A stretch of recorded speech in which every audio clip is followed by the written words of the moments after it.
दोस्तों ये शायरी आप उन्हें मेंशन कीजिए जिन्हें आप बहुत मिस करते हैं। लंबी है मंजिल दूर है किनारा, दोस्त क्यों नहीं आया इसमें इजाज़ तुम्हारा। भूल गए नंबर या नाम हमारा, या कोई मिल गया हमसे भी प्यारा। 4 दिन के जिंदगी बमाजा खूबली हो, 4 दिन के जिंदगी बमाजा खूबली हो रानी, जब तक जी हो तो हमारे के दी हो रानी, जब तक जी।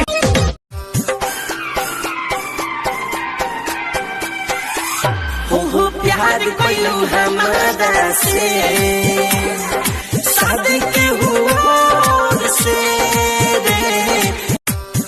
देखा के अपन ब्यूटी पागलावत रहेले, लइकन के बुद्धू इहो बनावत रहेले।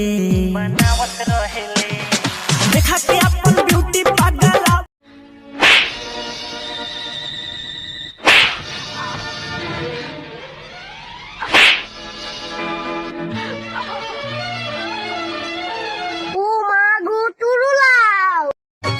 हमारा घर भर के लोग तोह के जानत रहे, हमर मम्मी पतोह तोह के मानत रहे।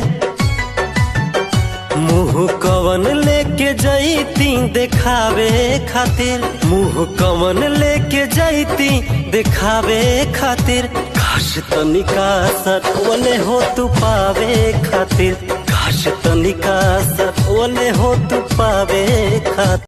सो ये वीडियो लड़कों के लिए है, सो प्लीज लड़कियां गुस्सा मत होना। 16 साल की लड़की हसीन होती है, 17 साल की लड़की रंगीन होती है, और ये जो 18 साल की लड़की होती है ना, इससे कभी प्यार मत करना, क्योंकि ये दिल तोड़ने वाली मशीन होती है। 4 दिन के जिंदगी